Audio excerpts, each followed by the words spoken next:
Mayo, año 1207 de nuestra era. En un monasterio y lugar desconocido, un monje termina de copiar una obra.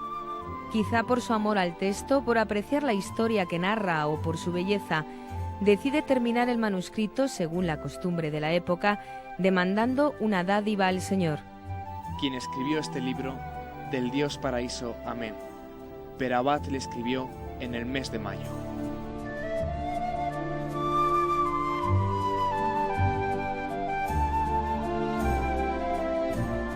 Un manuscrito que ha llegado hasta nuestros días como la única prueba de la primera obra escrita en castellano.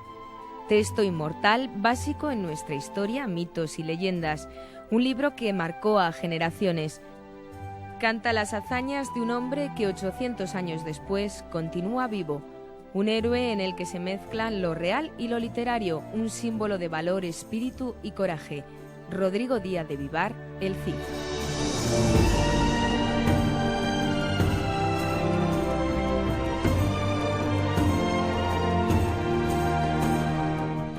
De los ojos tan fuertemente lorando, tornaba la cabeza e estaba los catando. Vio puertas abiertas e usos incanados, alcándaras vacías, sin pieles y sin mantos. De la pluma de Perabat surgieron 3.733 versos, una historia épica de aventuras, luchas, honra, celos, amor. El cantar o poema del mío Cid es sin duda una obra eterna, la primera de nuestra literatura. Es una obra de peso en una lengua con todos los problemas de variedades internas que pueda tener, en una lengua reconocida, el castellano, y por lo tanto no son restos, no son pequeños rasgos lingüísticos que aparecen en un documento, ¿no? Romances que aparecen. No es eso, es algo hecho de una pieza. Recoge una serie de valores eternos, ¿no? No solamente valores literarios, no solamente valores estéticos, valores artísticos, también valores humanos. Ahí se habla de esperanza, de amor, de ilusión, recoge toda una cantidad de sentimientos enormes de sus protagonistas, tanto del Cid como de otros personajes secundarios en el cantar, y además la construcción literaria, la construcción temática del cantar es realmente de una potencia sublime, ¿no? Por todo eso es una obra de una trascendencia histórica extraordinaria. Una historia de vida, con un protagonista indiscutible, Rodrigo Díaz de Vivar. Cantar de gesta, alabanza a las hazañas de un héroe. El manuscrito se guarda hoy con celo y mimo en la Biblioteca Nacional. Una copia en pergamino con letra gótica, dañada por el tiempo y deteriorada por el uso inadecuado. Perabat crea, transcribe, copia o traslada al dictado un texto genial del que no sabemos con seguridad nada. Ese manuscrito no es de 1207, sino que puede ser de finales del siglo XIII, es decir, no de principios del siglo XIII, e incluso podría alargarse hasta mediados del siglo XIV. Quiere decirse entonces que alguien copió, posiblemente, copió un texto anterior que sí ponía Perabat, lo escribió en mayo de 1200 y pico, es decir, 1207, pero en esa copia que se hizo en el siglo XIII-XIV han podido suceder muchas cosas, se han podido meter muchas morcillas, se han podido deslizar errores de copia, errores de oído. La autoría del cantar es una de las grandes preguntas. ¿Fueron uno, dos o quizá más autores? ¿Remodelaron una canción que los trovadores cantaban de pueblo en pueblo? ¿Son cantares que nacieron en vida del campeador? Probablemente había una serie de fuentes circulando de una naturaleza o de otra, una serie de fuentes disponibles sobre la vida del Cid, y que con esos materiales y por supuesto su propia inventiva, una mente que sin duda es una mente creadora única, da forma al cantar del Cid que conocemos. La tesis que más se sostenga, porque todo tiene sus huecos, todo tiene sus sombras, sea la de alguien o de un grupo de gente de este entorno, del entorno entre Burgos y Soria, ¿no? Entre Burgos y Soria, por razones de que siempre se han aducido de la geografía, por razones de conocimiento más o menos exacto de determinados lugares. De cualquier forma, parece claro que la historia del Cid nació para ser narrada. La prueba aparece en el manuscrito en una nota añadida al texto. El romance es leído, danos vino, si no tenéis dinero echad algo con qué comprarlo. Cantar épico, una narración que cuenta con todos los elementos de la aventura. El drama, la tensión, la intriga de saber cómo continuará, cuál será el siguiente paso que dará Rodrigo. Definitivamente esa categoría que llamamos de los mitos literarios es el cantar. Y en ese sentido, sin duda, su autor, desde luego, sabe crear una trama que nos resulta difícil apreciar adecuadamente porque, lamentablemente, como suele pasar con los clásicos, cuando llegamos a leerlos alguien nos ha contado ya el argumento y nos ha destripado el final. Pero si uno se lo plantea, si uno intenta hacer abstracción de que ya sabe de qué va aquello, pues realmente es una historia, por una parte una historia de aventuras y por otra una historia apasionante en la que realmente no sabemos dónde van a acabar las cosas. La historia de Mio Cid está dividida en 3 partes.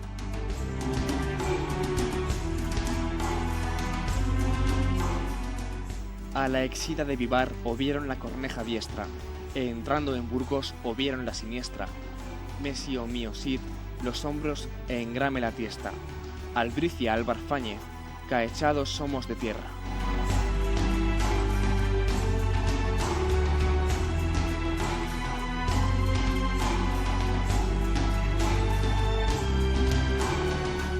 Grado e gracias, Cid, como tan bueno e primero al Criador, que me dades vuestras fijas para los infantes de Carrión.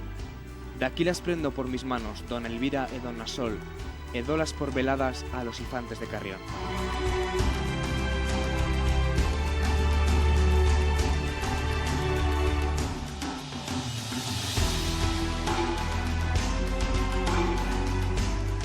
Tanto mal como hicieron los infantes de Carrión, bien lo creades don Elvira e don Nasol, aquí seredes escarnidas en estos fieres montes.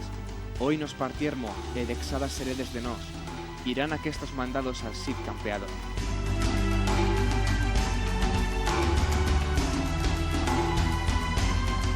La honra es uno de sus hilos principales, honra perdida injustamente frente al rey. El campeador pelea por recuperar y limpiar su nombre, aunque siempre se mantiene fiel a su señor. Un poema en búsqueda de la honra, primero esta y luego la familiar, como he dicho antes, pero después evidentemente sale la fidelidad a ultranza, la fidelidad absoluta. En cualquier momento está el recuerdo de su señor, del Alfonso VI, y los regalos que se le hacen, y la petición siempre de perdón.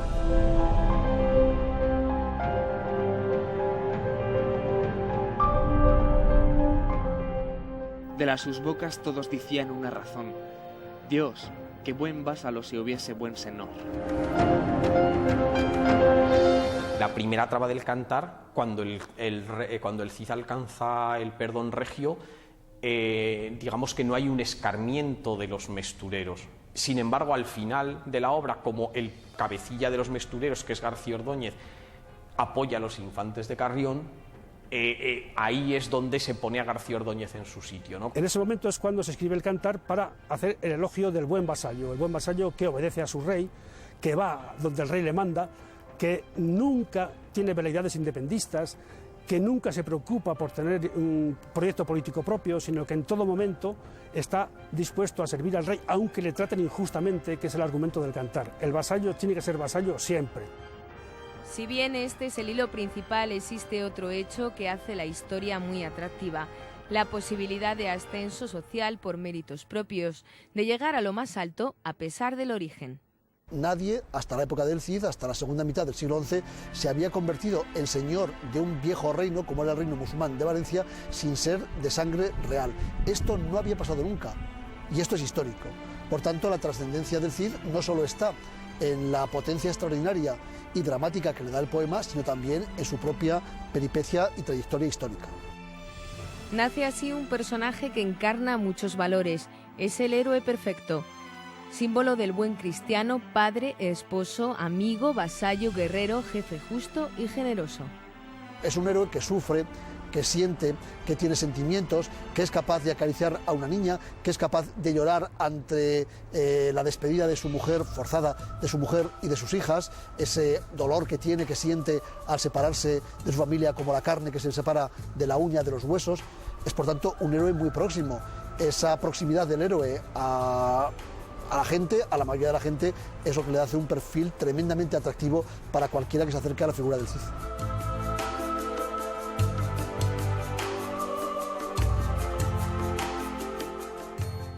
A grandes voces lama el que en buena hora nascó. Feridlos, caballeros, por amor de calidad. Yo soy Ruy Díaz, el campeador de Vivar.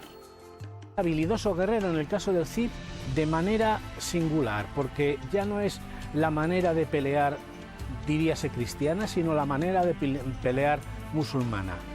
Él conoce cómo pelean los musulmanes y pelea bien. Es un caballero que está por encima de los demás, en valor, en capacidad de mando, en autoestima incluso, ¿no?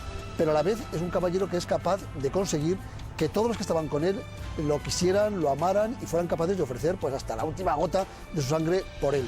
Esta capacidad de crear equipo, de crear gente que hoy en día sería pues muy querida para cualquier empresa, la tenía el Cid.